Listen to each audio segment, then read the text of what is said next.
Hare Krishna. So today is the seventh portion of our Nectar of Devotion, a section of the ISKCON DC Bhakti Shastri course. We are only two more sessions away from completing the course. And so today we're doing chapters 14 and 15 in the Nectar of Devotion.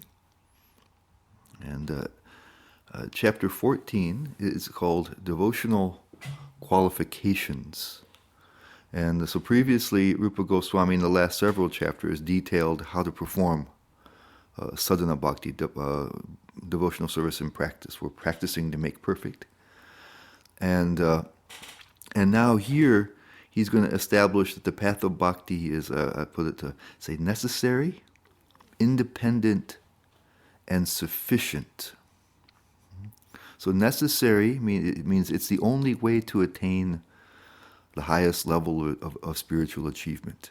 Krishna says in the Bhagavad Gita that only by devotion can he be known. He says he's the highest thing, everything. He says nothing is higher than me. He's the source of everything. So the only way that you can approach Krishna, and he says many times in the Bhagavad Gita that he wants you to come to him, to his abode. The only way you can do that is bhakti. So if we want the highest thing, then it's necessary. Nothing else will do that. Independent, by saying independent, I mean two things. That it doesn't have any prerequisites.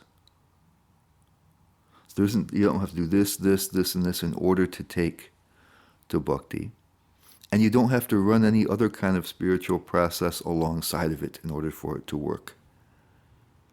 It functions all on itself. It's self-sufficient. And then the third thing I say, it's sufficient for all of your spiritual needs, and even material needs in many ways. Krishna says that I carry to you what you lack, and preserve what you have in Bhagavad Gita. So he says if somebody is fully absorbed in devotional service, he even takes care of their maintenance, really. But there isn't like we say, okay, the spiritual portion, is taken care of with bhakti, but now I need to do some good works in order to have good karma, so that my material life is okay. I have to do something to counteract my sinful activities. I have to, nothing like that. All the other types of spiritual and quasi-spiritual processes is handled by bhakti. This Lord Chaitanya defines that as the faith that you need to take up this pure bhakti or ananya bhakti, uttama bhakti as we're calling it here in Nectar of Devotion, is that by simply serving Krishna, everything else is done. And so that's why this particular chapter is important, in order for us to, because it says in the definition of uttama bhakti or pure bhakti that it's uncovered by karma, good works, jnana, knowledge, spiritual knowledge in particular, and other such things, yoga, so many things. It says so it says it's independent of those. Shouldn't be covered by those things. And so in order to take this kind of exclusive path, taken to the worship of Krishna exclusively, which is part of the definition of the highest level of bhakti, you have to have faith that these things are true, that it's necessary, independent, and sufficient. So he's going to establish those things in order that we'll be encouraged to enthusiastically take up the process that he's describing. And then Prabhupada, I'm quoting here from Srila Prabhupada in the Nectar of Devotion, devotional service is dependent on nothing other than the sentiment or desire for such service. He says it requires nothing more than sincerity. He says, actually, Krishna consciousness, devotional service itself, is the only way of advancing in devotional life. Devotional service is absolute. It is both the cause and the effect. So it means, what are you trying to attain from it? Devotion. It's a means and an end, both. The Supreme Personality of Godhead is the cause and effect of all that be, and to approach him, the absolute, the process of devotional service, which is also absolute, has to be adopted. So it establishes those things. Independence, a necessity, and then the last one, and sufficiency. Well, sufficiency will be given a little bit more later on with an example that Rupa Goswami gives. And then Rupa Goswami takes a look at possible objections to this. People may say, he objected, no, this is required, or that is required. And so he looks at this a little bit to try to make his claim and to clear the path for our faith. So he looks at several things that there's possible objections to the notion that bhakti is independent and self-sufficient. And so the first thing he looks at, he says that people may think that bhakti involves transcendence ultimately. We want to go back to Krishna's abode, transcending the material world. And so you would think that perhaps jnana, vairagya, knowledge, and renunciation would be necessary components. That there's generally you see Krishna says in Bhagavatam that there's three legitimate paths of spiritual growth. One, he says, is karma, where you're trying to attain something material, a good karma, trying to improve your life in this world. Jnana, and he says that there's attachment that's necessary for that, so that you're willing to put in the hard work to attain your goals. Jnana, where it says you need to have some disgust for the world and you want to transcend. And so you learn about the difference between matter and spirit, and you become detached from all material things. You renounce them to prepare yourself to transcend. And then there's bhakti. So since bhakti transcends, you'd think you would have to be well conversant and experienced in jnana, which means jnana and renunciation, jnana vairagya. But what he says that knowledge and renunciation, this is Prabhupada says, may be of some value in Prabhupada. Prabhupada says, achieving a footing in Krishna consciousness. It may be, if you have some of that already, it may help you to begin your practice. And that's because detachment from material things may make it easier to take up devotional practices. So it may be a little bit easier if you're already quite renounced and not so tied up in so many material things. You can take up the practice of bhakti. It may make it a little easier to take it up. But Rupa Goswami says beyond that initial help, which isn't actually required, you can take up bhakti without that. It says that it's caught by the mercy of the Lord through his devotees, which will allow you to take it up. You'll gain some enthusiasm for doing it. Knowledge and renunciation in the normal sense are only obstacles, actually. It says it doesn't help, it actually even hurts. So if you have some, it may help you a little bit to take it up, but then actually it hurts your progress. And you don't need it to take it up. Okay? And he'll show later on how bhakti has its own kind of special form of renunciation and knowledge also that arises from bhakti itself. You will become detached. You will have transcendental knowledge. But it comes out of bhakti and it's more suitable for bhakti. And Prabhupada says, in the opinion of expert devotees, that material speculation and the artificial austerities of yoga practice may be favorable for becoming liberated from material contamination. It is the opinion of expert devotees that mental speculation and artificial austerities of yoga practice may be favorable for becoming liberated from material contamination. but they will also make one's heart harder and harder. So he said this is one of the downfalls of it. Because what's happening in classical renunciation is that one tolerates difficulties. It's going to go tapasya. One tries to withdraw from all material enjoyment, and so by force of will, and hopefully your intellectual power to understand why you're trying to do it, keeping the goal in mind. I'm trying to transcend. This world is miserable. Okay, and because I'm attached to things, that's holding me here. So let me get rid of all these things. And of course, there's nothing to replace it. And so it's painful, and it's unpleasant, but you're thinking that it's going to lead to something, to transcendence, which will be blissful. And so people then, under those circumstances, are having to use their willpower to renounce. And that makes the heart hard. And it says that for bhakti, the heart is supposed to be soft. It's a path of love. So just exercising your own strength and willpower and making it stronger and stronger is antithetical to the development of love and service.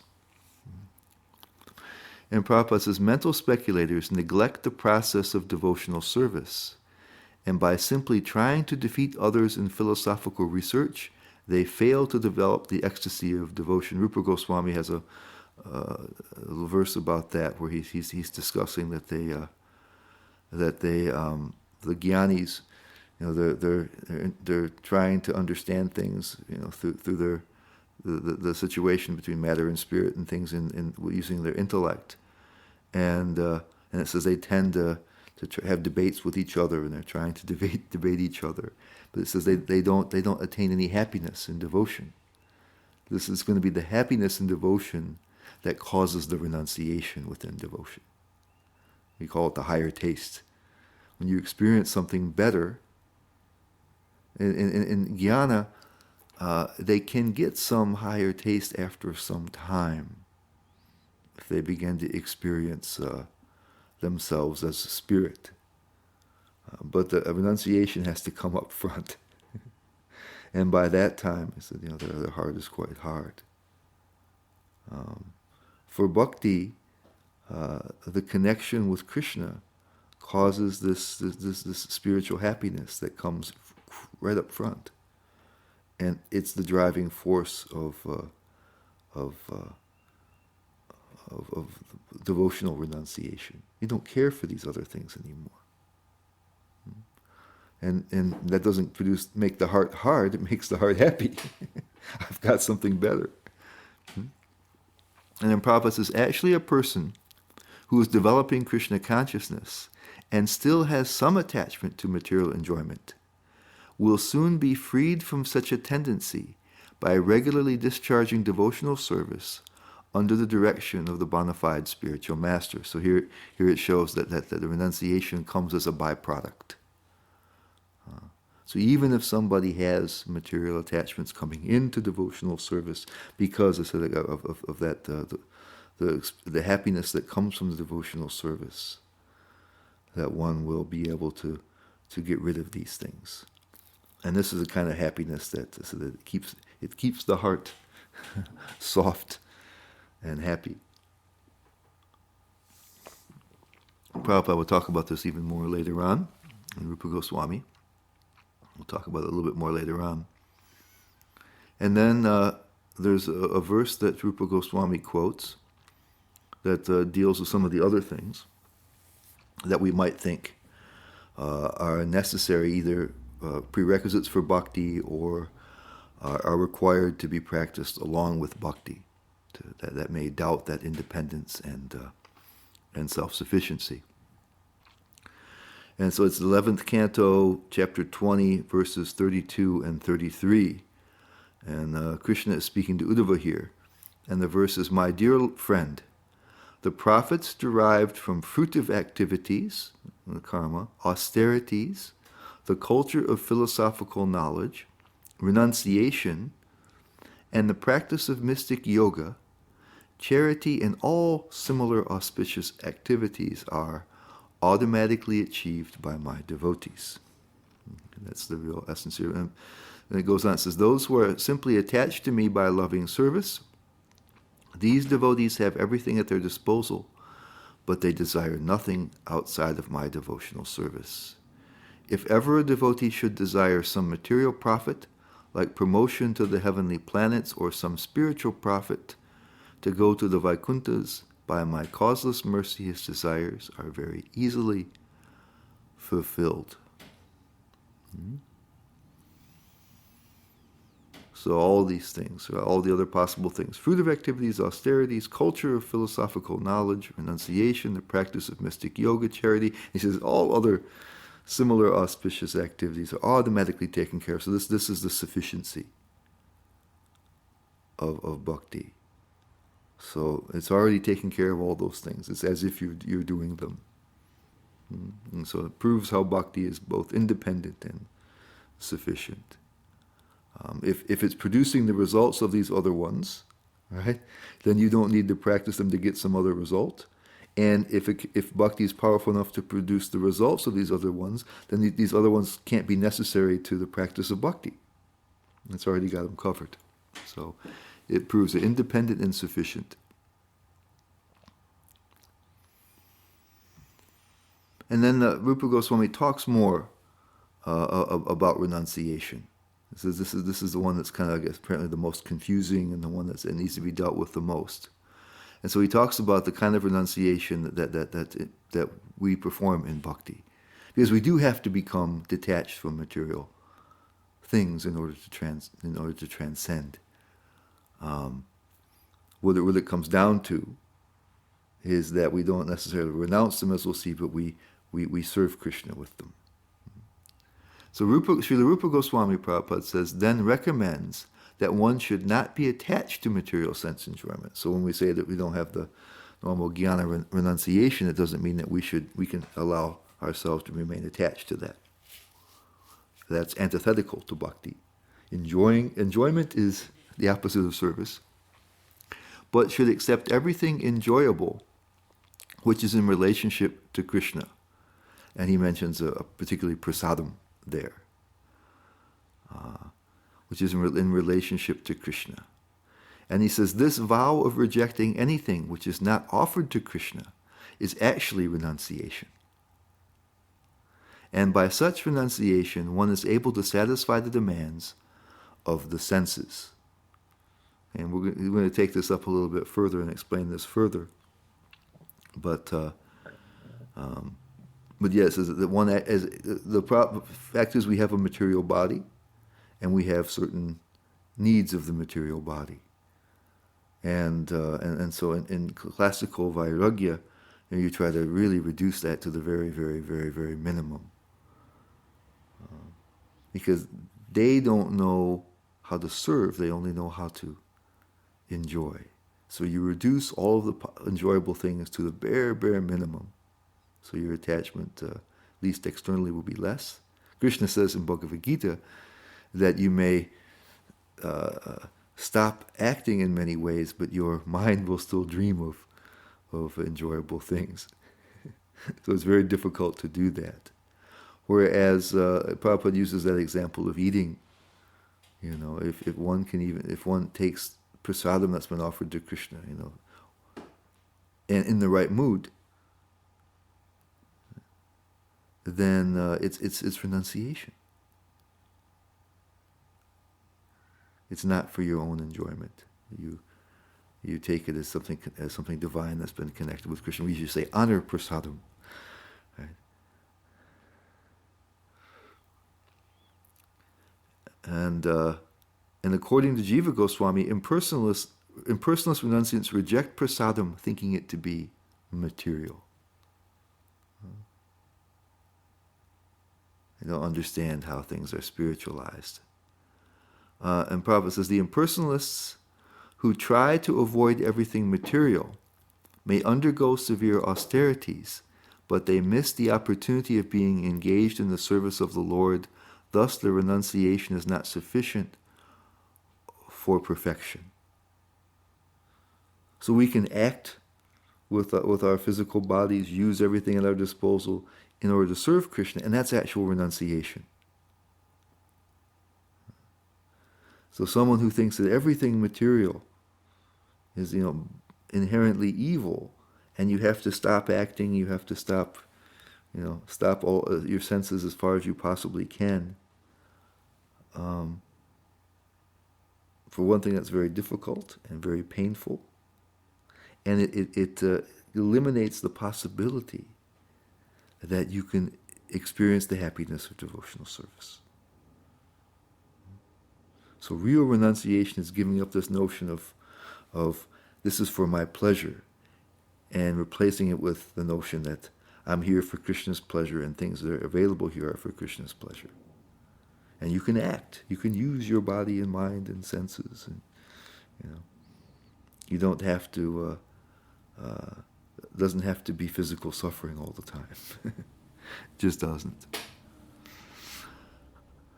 Now, it's interesting, there's 2 verses in the Bhakti Rasamrita Sindhu.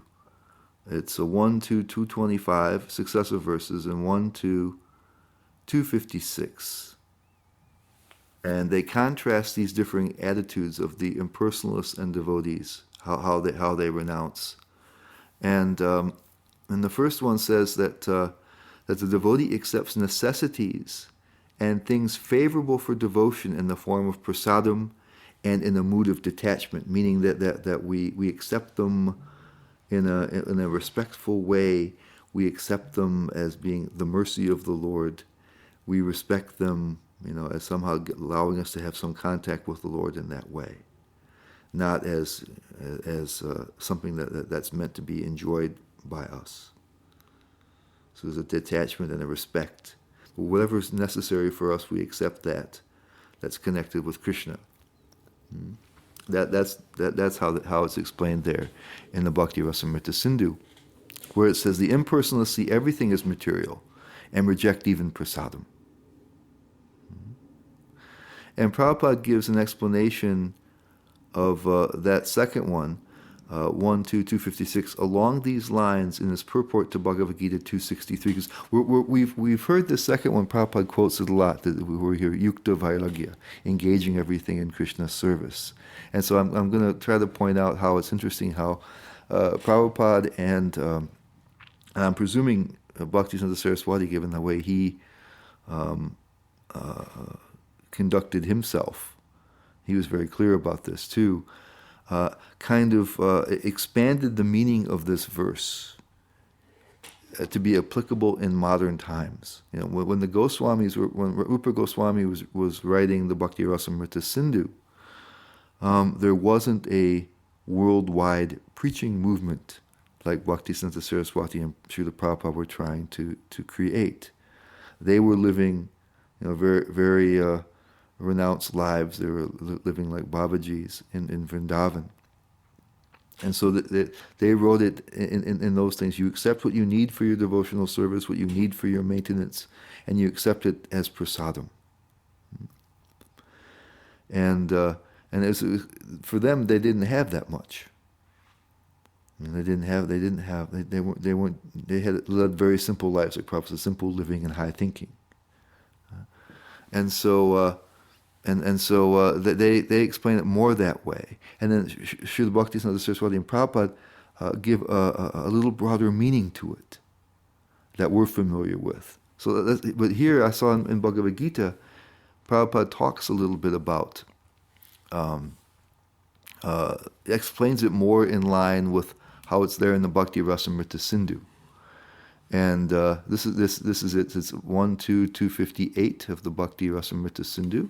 Is that what I had for that verse? He has it at 258. In my edition, it was 256. Anyway, it's the verse that we're all.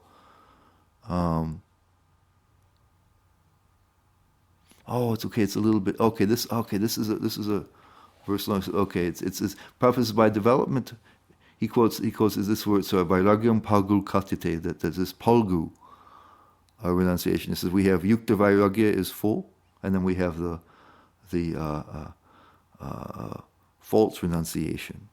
And Prabhupada says, by development of Krishna consciousness, one can know that everything has its use in the service of the Lord. Now this is in line with what Prabhupada usually speaks. Those who are without knowledge of Krishna consciousness artificially try to avoid material objects. And as a result, although they desire liberation from material bondage, they do not attain to the perfect stage of renunciation. Their so-called renunciation is called palgu, or less important. On the other hand, the person in Krishna consciousness knows how to use everything in the service of the Lord. Therefore, he does not become a victim of material consciousness. Now here he says, for example, for an impersonalist, the Lord or the Absolute, being impersonal, cannot eat. Whereas an impersonalist tries to avoid good eatables, a devotee knows that Krishna is the supreme enjoyer and that he eats all that is offered to him in devotion. So after offering good eatables to the Lord, the devotee takes the remnants called prasadam. Thus everything becomes spiritualized and there is no danger of a downfall. The devotee takes prasadam in Krishna consciousness, whereas the non-devotee rejects it as material. The impersonalist, therefore, cannot enjoy life due to his artificial renunciation, and for this reason a slight agitation of the mind pulls him down again into the pool of material existence.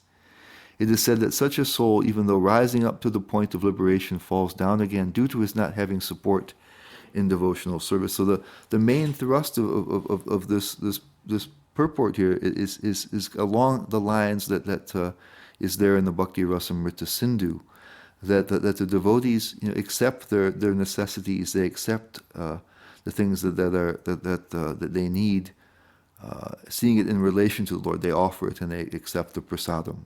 And therefore they're able to, in that sense, enjoy life. The senses aren't suffering. But because they're doing it in a respectful way and understanding this prasadam, they're also not attached to it. It's not material enjoyment.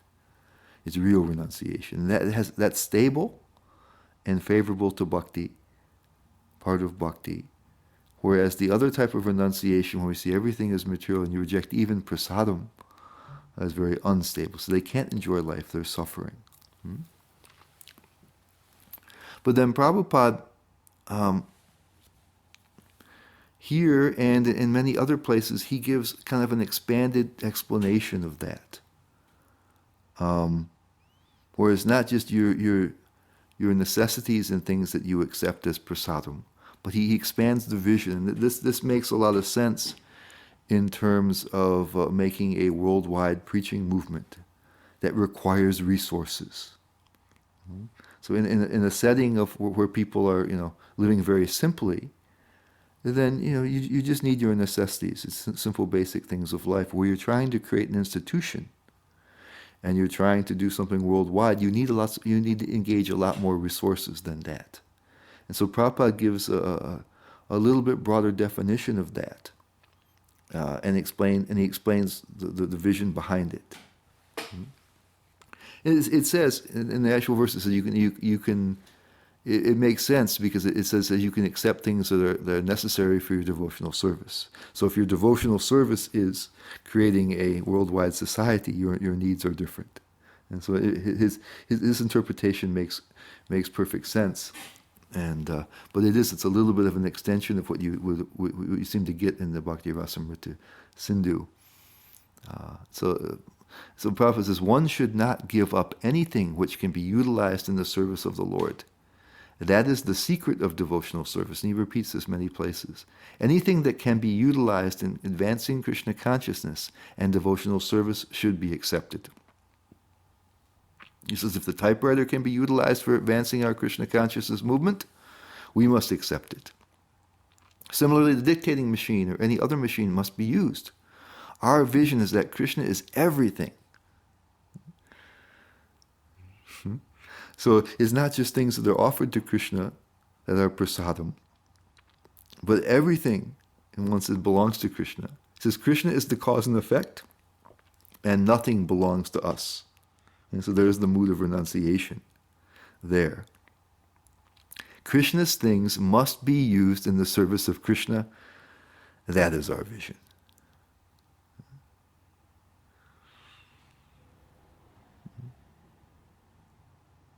So that's how that's usually the way that we understand this yukta vairagya, the devotional renunciation.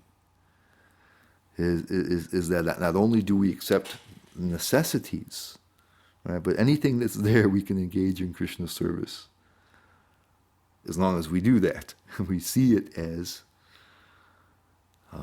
that nothing belongs to us; it's all to be used in service. Otherwise, there can be a difficulty with that. Srila Bhaktisiddhanta Saraswati saw that in his own movement. A rich person built them a beautiful temple in Calcutta, near Calcutta. Was it Calcutta? And it was Bug Bazaar. I'm not sure exactly where it was. And it was a beautiful marble temple. And he complained, even to Srila Prabhupada, that people then began to want to have the cushiest rooms. There became some internal conflict. Because now suddenly you have greater comforts and things, where they're living more simply before. People are wanting this room rather than that room. And so when there's too much opulence, there can be the tendency to forget that nothing is your property. But provided that doesn't happen, and you see, someone like Srila Bhaktisiddhanta Saraswati or Prabhupada, they could, Prabhupada had, ISKCON had, the whole value of ISKCON. Well, there was quite a bit at the time he was around, but he didn't have that wealth, and he didn't use it for himself. He was happy wherever he stayed, and did the same sort of thing. So anyway, that's the usual way we understand yukta vairagya. That whatever resources we can get, if they can be used in Krishna, we do it. And that's not antithetical to the simple life.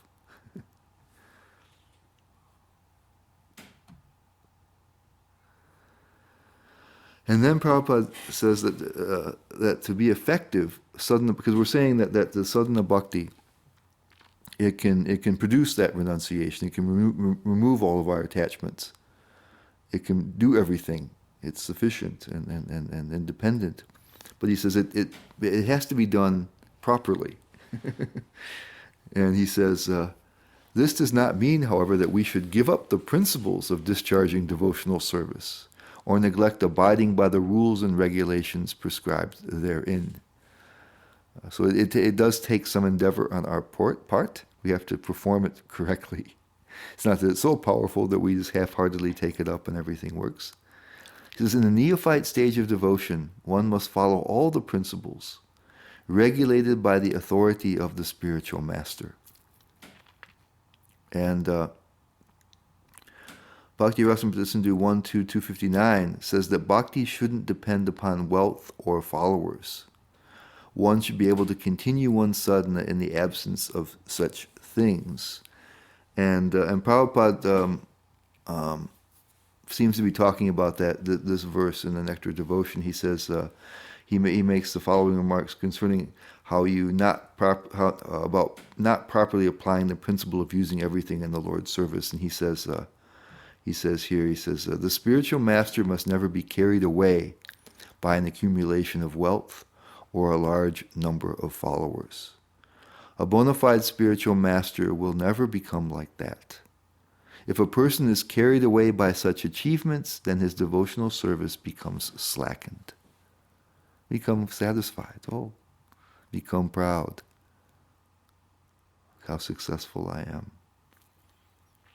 So there is that. When one is trying to engage many things in Krishna's service, there is a danger. When Prabhupada says, this is our vision, everything belongs to Krishna, nothing is ours, that has to be maintained. Otherwise, it says, one's devotional service, Prabhupada says, can become slackened. So, if somebody doesnne have wealth or resources or followers, right, still they can chant Hare Krishna. Vishwanath Chakravarti Thakur, he remarks that maybe if you're doing elaborate deity worship, you may think that you need some help. It's very difficult to do it all alone. But he said, in the absence of that, There are other types of practices that don't require any wealth, they don't require any followers.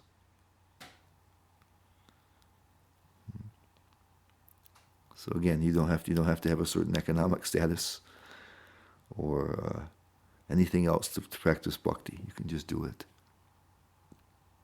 And then Prabhupada says, I say, so someone then also may say that bhakti requires various good qualities, like purity or good behavior, non-violence, peacefulness, cleanliness, austerity, such things as that. And if that were true, if you needed those things to practice bhakti, then it wouldn't be independent. And Rupa Goswami then counters that objection with a quote, two quotes, I think, from the Skanda Purana. And Prabhupada says, he presents them in this way. He says, in this connection, there is a story in the Skanda Purana about a hunter who was converted into a great devotee under the instruction of Narad Muni. When the hunter became a perfect devotee, he was not prepared to kill even an ant. Before that, he was killing and wounding the animals. This is Mrigari, the enemy of animals, he was called. Parvata Muni, a friend of Narad, saw the wonderful transformation of the hunter by devotional service and remarked, "My dear hunter, your unwillingness to kill even an ant is not very astonishing. Any person who develops a devotional attitude has all the good qualities." Prabhupada had it emphasized, italicized in the Nectar Devotion. All the good qualities automatically manifested in his person. A devotee is never a cause of distress to anyone. And then Prabhupada, he comments, he says, there are many other instances showing that a devotee needn't practice anything but Krishna consciousness. All the good qualities of the demigods automatically develop within him. So again, the qualifications necessary to practice bhakti, these things have to develop in order for you to progress, but they come from bhakti itself. We heard even in the very early part of the Nectar of Devotion about when the first two qualities of pure devotional service, they appear in practice, where there's kleshagni, removal of all the negativities, all the past karmas and things, and shubhada, the beginning of all auspiciousness and the dawning of all the good qualities. So this happens within devotional service. These things are required. We have to, to be. What is it? What are those different things? Oops, going too far back.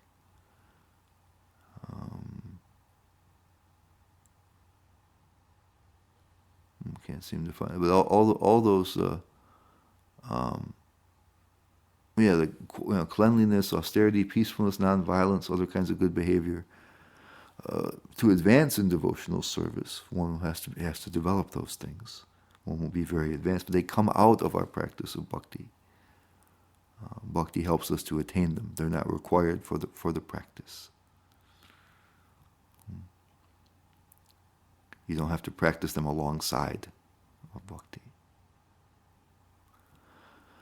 And then Prabhupada says, Srila Rupa Goswami affirms herein that purification of consciousness, purification of bodily activities, austerities, peace of mind, etc., all become automatically manifest in the person who is engaged in devotional service. And then now we're going to talk a little bit about the practice again. Srila Rupa Goswami affirms herein that there are 9 different kinds of devotional service, which are listed as hearing, chanting, remembering, serving, worshipping the deity in the temple, praying, carrying out orders, serving Krishna as a friend, and sacrificing everything for him. That comes in the 7th canto. This is Prahlad Maharaj. It comes in the 7th canto, texts 23 and 24. Prahlad Maharaj said, hearing and chanting about the transcendental holy name, form, qualities, paraphernalia, and pastimes of the Lord, remembering them, serving the lotus feet of the Lord, offering the Lord respectful worship with 16 types of paraphernalia, offering prayers to the Lord, becoming his servant, considering the Lord one's best friend, and surrendering everything unto him, and in parentheses, in other words, serving him with body, mind, and words. These 9 processes are accepted as pure devotional service, one who has dedicated his life to the service of Krishna through these 9 methods should be understood to be the most learned person, for he has acquired complete knowledge.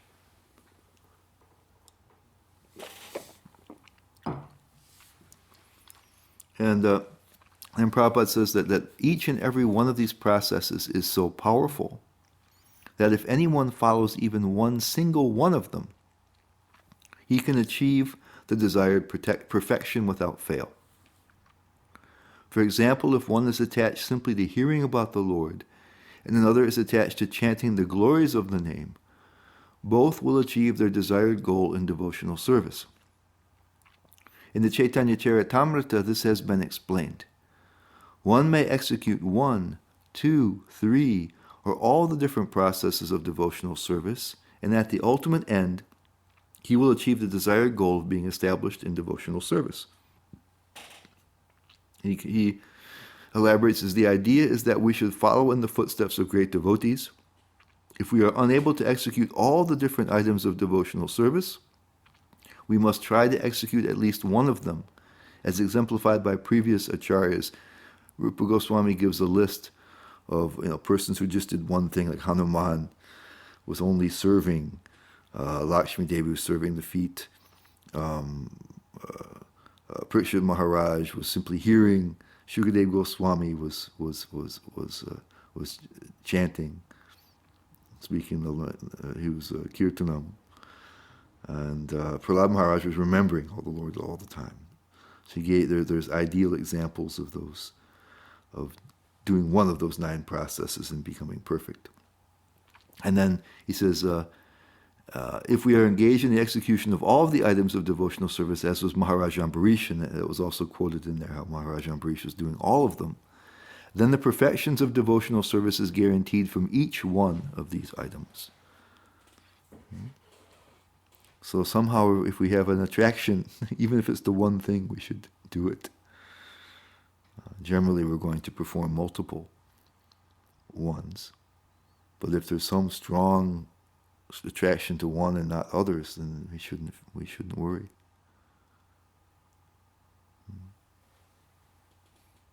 In devotional services, especially in the beginning stages, it's really helpful to chase what attracts you. Of course, if we find ourselves that we're just doing it because it's pleasurable in a material way, then that's not going to lead to advancement so much. But if there is something that appeals to us in devotional service, we should leverage that and take advantage of that and do it with enthusiasm. So that's the end of chapter 14. And in chapter 15, there's going to be 2 chapters on spontaneous devotional service, or Raganuga Bhakti. So we'll continue the topic next time. But we'll do the first part of it here, chapter 15. And at the end of the last chapter, Srila Prabhupada makes the comment, and I think it kind of flows into this one, so I put it here instead of there.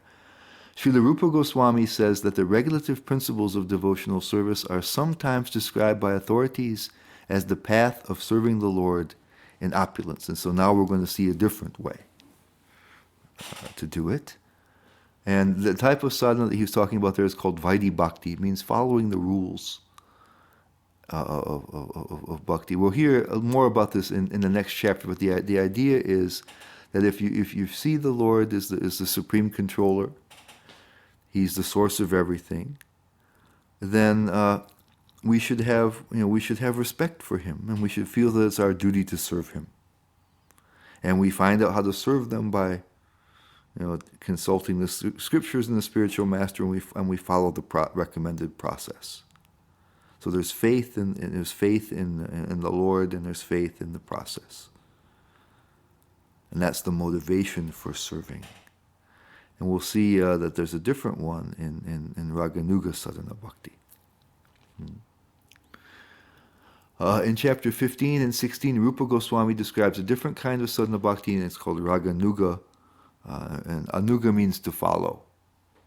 And Raga is a strong kind of attachment. So we're following, we'll see what it means here. Raganuga Bhaktas practice bhakti following the mood of one of the residents of Goloka Vrindavan, who are called Ragatmika Bhaktas. So the residents of Vrindavan have a very special mood and motivation for serving the Lord. And someone who's a Raganuga Bhakta, they try to emulate that mood. They take inspiration from those who have that type of devotion. They don't know. Well, they know, but it's in the way back of their minds. They don't treat the Lord as God. They don't take service as obligatory because of who He is and who we are. We're subordinate. So we should feel like that. We should feel the Lord is powerful and we're His subordinates. We're His creation. Everything around us is His. So we're obliged, to be subordinate, to do what He wants and to do some service. So we should have some gratitude for that. That's Vaidhi Bhakti. In Raganuga Bhakti, one feels that one is connected with the Lord in some personal way. And in the residents of Vrindavan, sometimes Prabhupada says they don't know at all. Sometimes it's more like it's in the very back of their minds, but they never can treat Him other than as their friend or as their son or as their lover. They can't break that. They don't treat Him as God. Their love has that strong mood. And so it's not done because He's God. It's not done out of obligation, but it's done out of real love. Real raga, real attachment. It's a very special, sweet kind of devotion. Mother Yashoda sees Him, I have to protect Him. When He's fighting the Kaliya serpent, and Kaliya has him wrapped up in his coils, and it looks like Krishna might be in danger. Mother Yashoda wants to run out into the Yamuna, swim out in the Yamuna and fight with the serpent. What's she going to do? The waters are so poisonous, it said that even the birds flying over the fumes would kill them. But she's ready to jump in. If she's thinking He's God, there's no problem. Thinking, my poor son's in danger, I'm going to save him. So this is particularly sweet kind of service. And so the Raganuga Bhaktas, instead of thinking of devotional service as obligatory, they have a different mood, and they usually then will be attracted. This happens at a high level. They will begin to understand their relationship with Krishna, their eternal relationship, and they will then emulate the mood and service of some close associate of Krishna in the spiritual world who has that mood. So they follow the mood of one of the residents of Goloka Vrindavan. And Prabhupada says the spontaneous dealings of the residents of Vrindavan in relationship with Krishna are called Ragatmika. So they follow the Ragatmika devotees. The Raganugas, they follow the Ragatmika devotees, these special type of devotees that are there, are Krishna's eternal associates. And Prabhupada says they have passed all the tests of regulative principles in their previous lives, and as a result they are now elevated to the position of direct association with Krishna as His dear friends. Their spontaneous attitude is called Ragatmika Bhakti.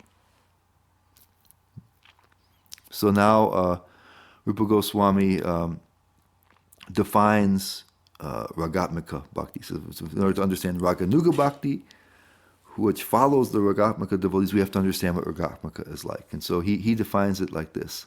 He says, Prabhupada says, Srila Rupa Goswami has defined Ragatmika Bhakti as spontaneous attraction for something while completely absorbed in thoughts in it, with an intense desire of love. So it's a quite different mood than normal Vaidhi Bhakti, where we have gratitude towards Krishna. We have, think Krishna is the Supreme Lord. I should be His servant. He's the Lord of everything. I have obligation to do it. But the feeling of super attachment is not always so strong. In our tradition, we begin to think quite early. And we mentioned earlier on, Prabhupada mentioned in Nectar of Devotion that if somebody comes down to serve the deity, for example, he gives this example, and decides to do the service very nicely, that he says that's spontaneous. So that's that person isn't at that point is not presumed to know what their eternal relationship was. So it's not full on Raganuga Bhakti like we are discussing in these two chapters. But it seems that Prabhupada always emphasized, and Lord Chaitanya always emphasized, that we have an eternal relationship with Krishna. We talk about that right away. That there are these certain devotional relationships. And so as soon as you start talking about relationship, instead of just plain subordination, just plain that I'm a tiny little fragment of the Lord's energy and I'm obliged to serve, if we think of having him have a real relationship with him, then some of this kind of spontaneity can start to come out. We can start to treat him more like a person than just God. It was a personal God, but you can treat him as someone you can interact with. And so you may think, I want to do it nicely. So it seems like those are little tiny beginnings of what will develop later into full-fledged Raganuga. This is at that time you get some understanding of who you are, your eternal nature. It's not something that's done whimsically. Oh, I would like to be this. I would like to be that. You understand it. It manifests from within. So Ragatmaka Bhakti is spontaneous attraction for something while completely absorbed in thoughts of it, with an intense desire of love. And there's two types of Ragatmaka Bhakti. One is called Kamarupa, or Prabhupada says sensual attraction, is a conjugal attraction, or relationship, which means other than conjugal, Sambandha Rupa. So in both cases, there's a notion of a personal relationship, but it says that the one that the gopis have, the conjugal one, is just so super excellent that it deserves a category all in itself.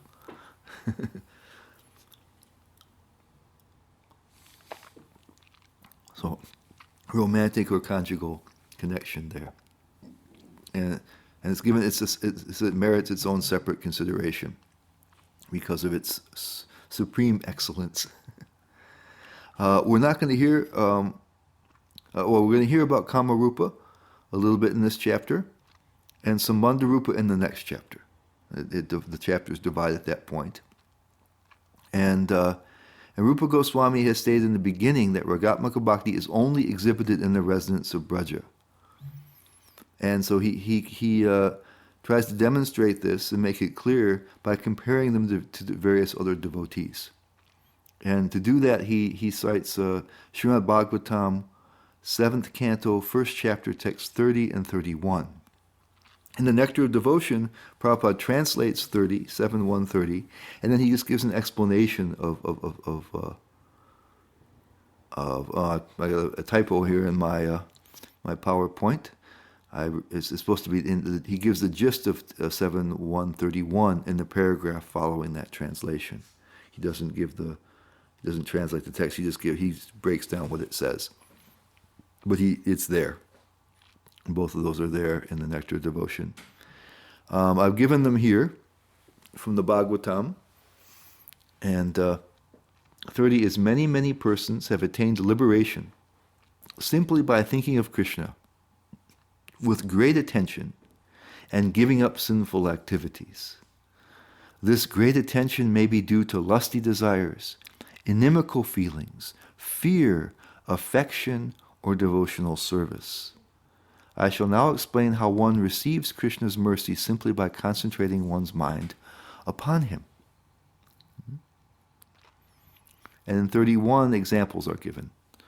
My dear King Yudhisthira, the gopis by their lusty desires, Kamsa by his fear, Shishupal and other kings by envy, the Yadus by their familial relationship with Krishna, you Pandavas by your great affection for Krishna, and we, the general devotees, by our devotional service, have obtained the mercy of Krishna.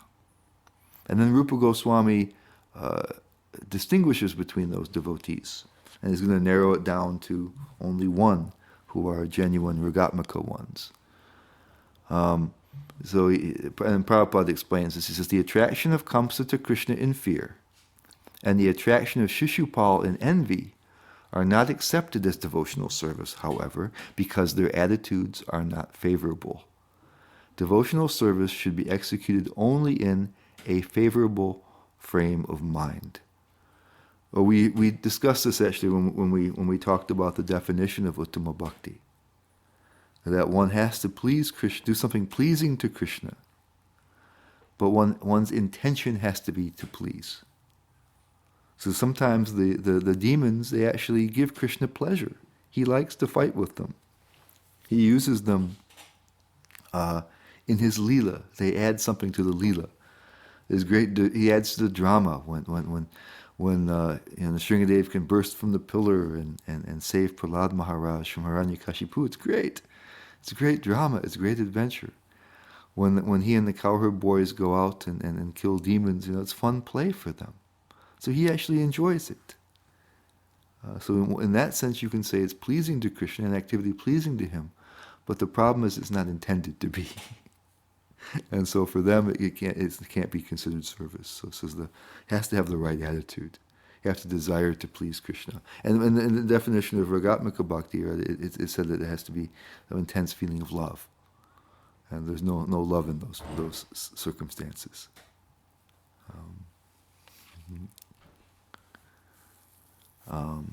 And then the Yadus are interesting. And it's a little bit tricky how it's presented here, but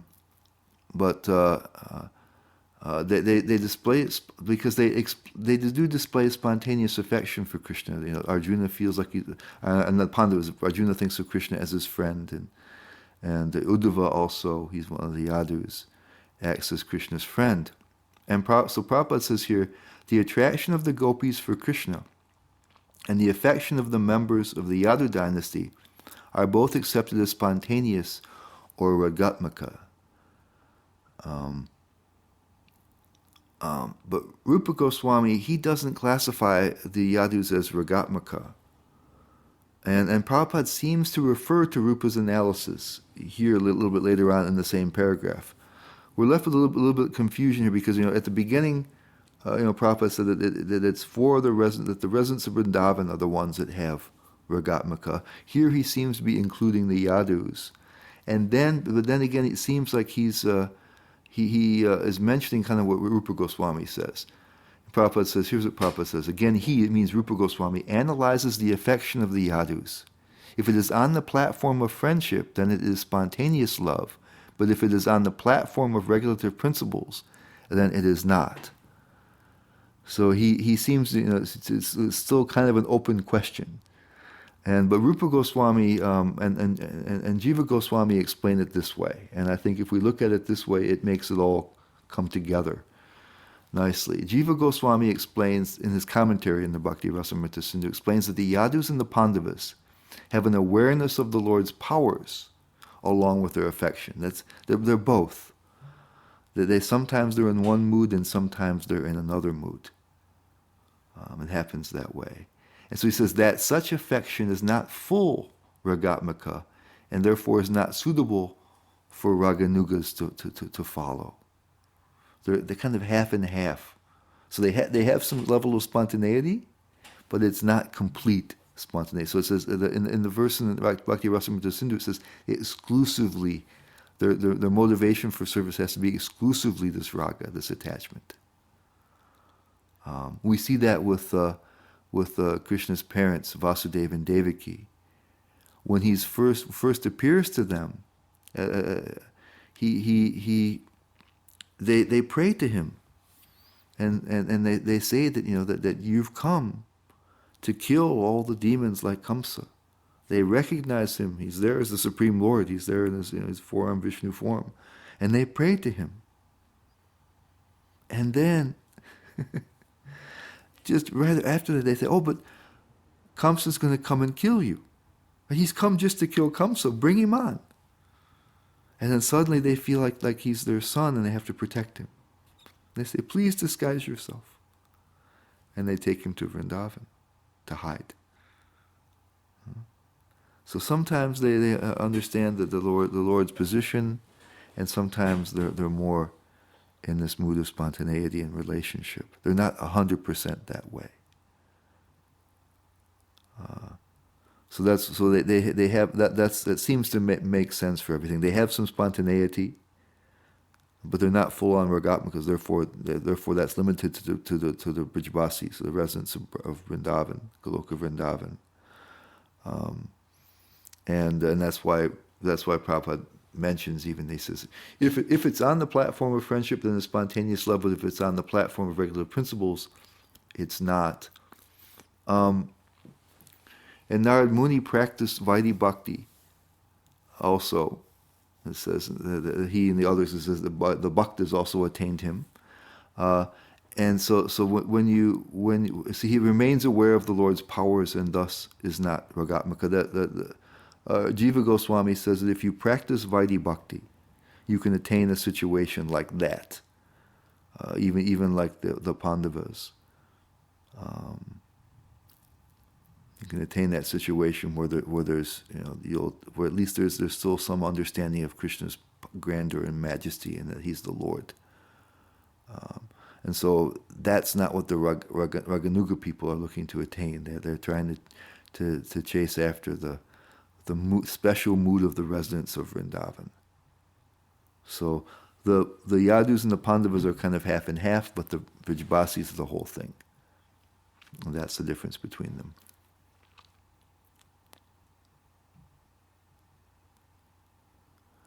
And then, because it mentioned in the verse that all these other persons, those inimical and those in fear, they attained perfection.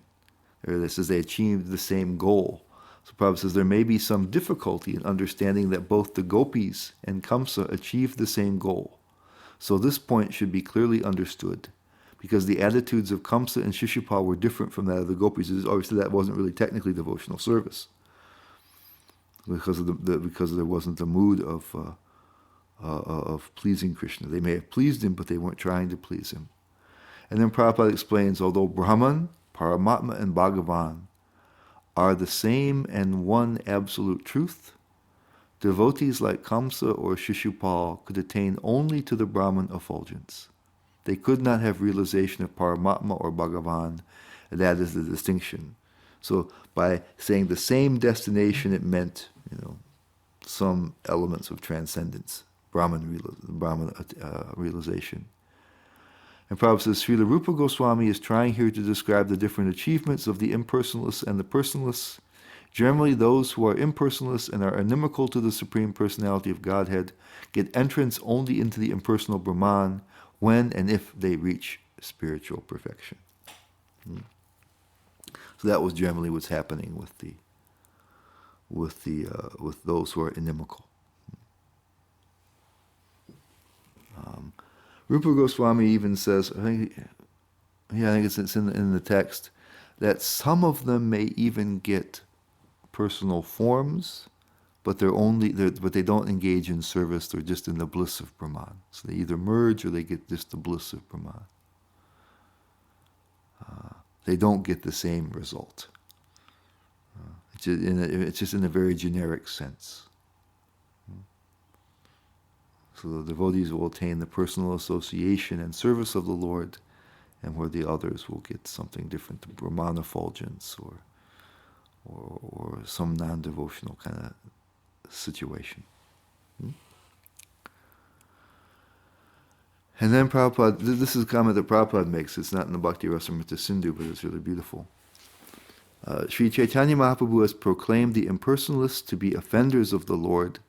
The Lord is so kind, however, that even though they are his enemies, they are still allowed to enter into the spiritual kingdom and remain in the impersonal Brahma Jyotir, the undifferentiated light of the Absolute.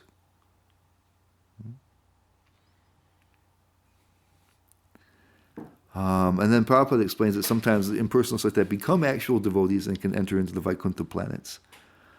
Sometimes an impersonalist may gradually elevate himself to the personal conception of the Lord. Bhagavad Gita confirms this: after many births and deaths, he who is actually in knowledge surrenders unto me. By such surrender, an impersonalist can be elevated to the Vaikuntha Loka spiritual planet, where, as a surrendered soul, he attains bodily features like those of the Lord. All right. So to summarize the whole section, Rupa Goswami quotes a verse from the 10th canto, where the prayers of the personified Vedas, and they're mentioning, and they mention that they prefer to follow the mood of the gopis than the mood of the gopis rather than that of the yogis, sages, or the enemies of the Lord. So they know who's the real the real devotees out of that group.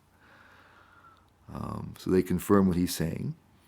The other residents of Braj weren't mentioned in that verse. That's why we're gonna cover the other relationships later.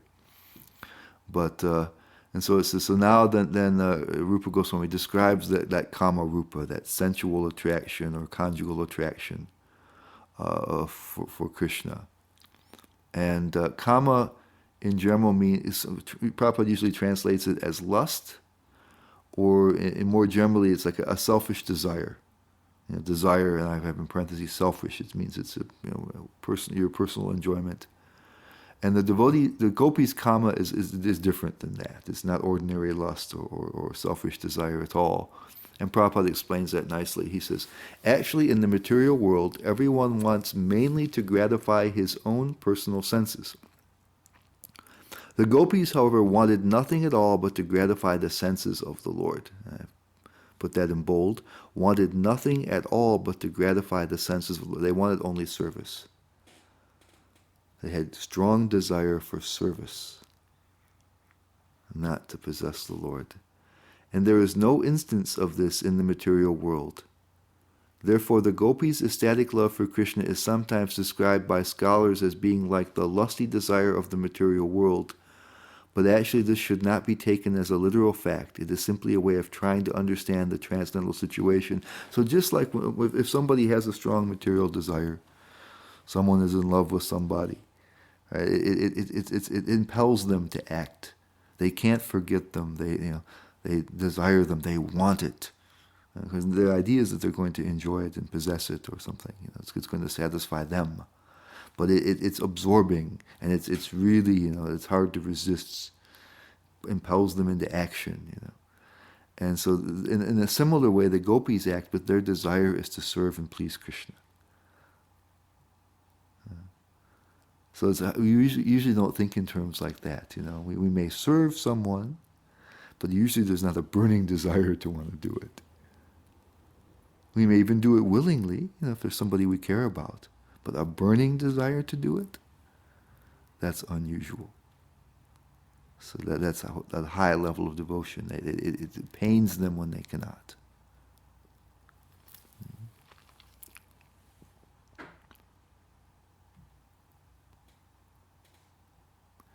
And then to confirm that this lust, this kama rupa, is not ordinary lust, but something highly spiritual. Prabhupada says, great devotees up to the standard of Uddhava, this is Rupa Goswami quotes a verse, are very dear friends of the Lord, eternal associates, and they desire to follow in the footsteps of the gopis. So the gopis' love for Krishna certainly is not material lusty desire. They're seeing them as being more elevated than themselves. So there's certainly no defect in them. Uddhava is an eternal associate with Krishna, so he's always with Krishna. Amongst the Yadus, he's the best. He's the one who sees Krishna the most.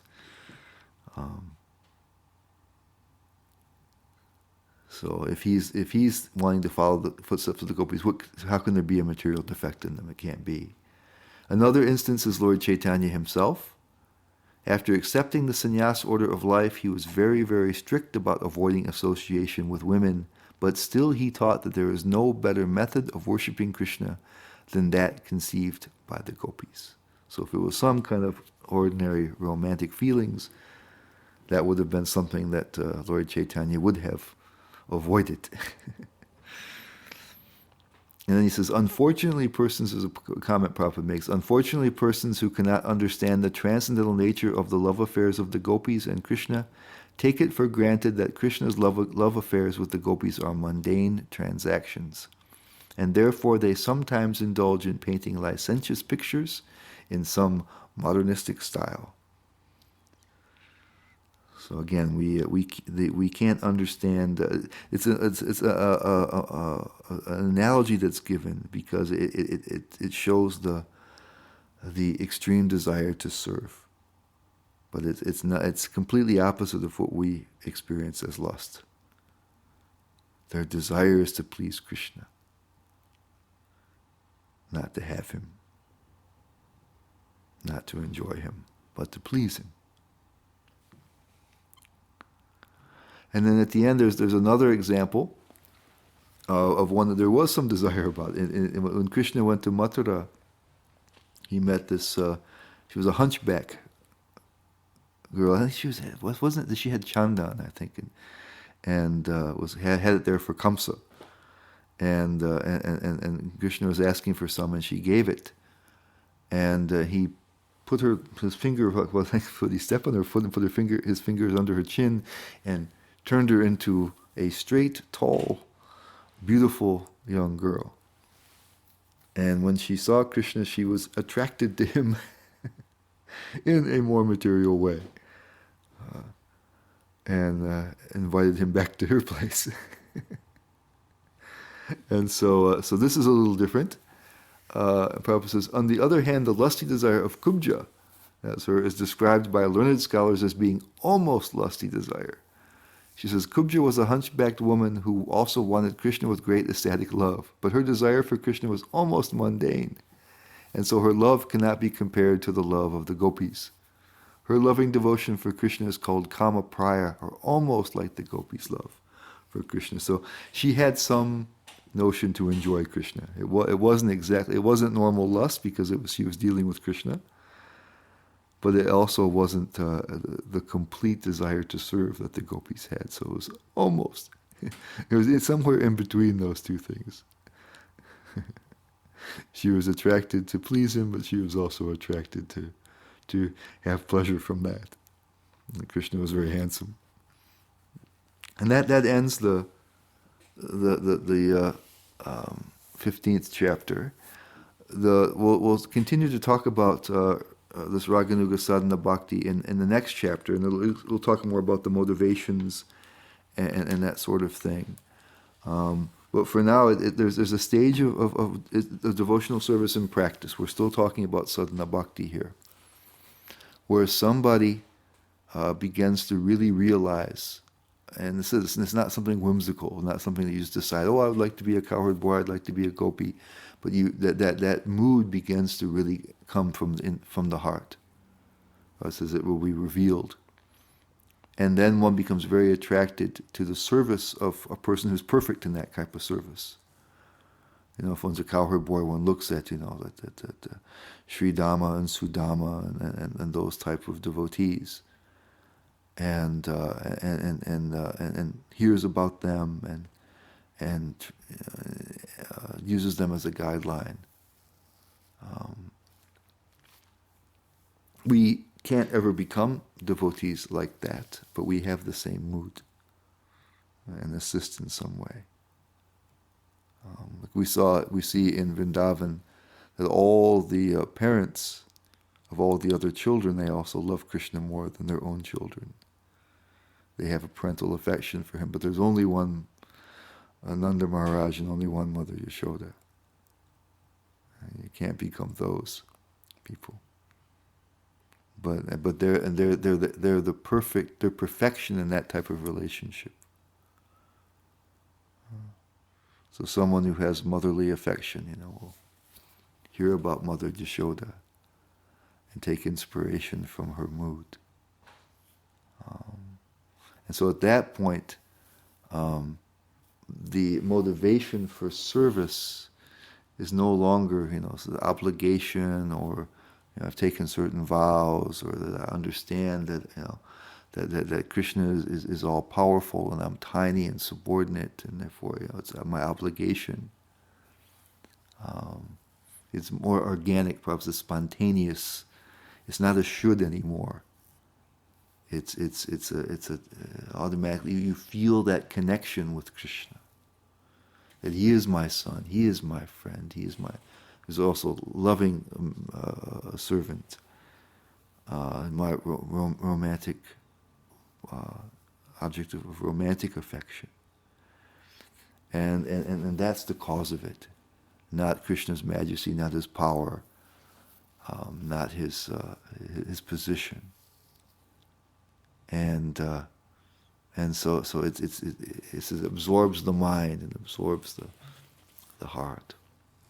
Very powerful. But it seems that that as we become more aware that we are related with Krishna in some way. Right now in our position, most of us will not be able to do that, to know what relationship we have. But we know that we have a relationship. Lord Chaitanya says that we're Nitya Krishna Das, we're somehow servants of Krishna. But we know something about Krishna, how sweet he is, how kind he is, how he deals with his devotees.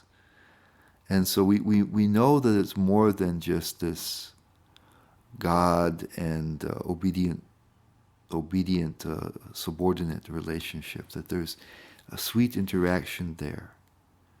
And so when we begin to understand something about Krishna's sweet relationships with his devotees, it may not be very clear in our minds who and what we are, but it can begin to take on a little bit more of a spontaneous mood. And Prabhupada explains this, that if somebody wants to do their service very nicely, there's some spontaneity there. And it would come then from that understanding. Not that just that God is great and I have obligation, but that God is so wonderful and I want to do something to please him. So I think we, in our tradition, we get some hints of that even early on. But it doesn't become full-fledged Raganuga Bhakti until one is able to really understand the relationship. And then one takes that inspiration. But there's some spontaneity that comes.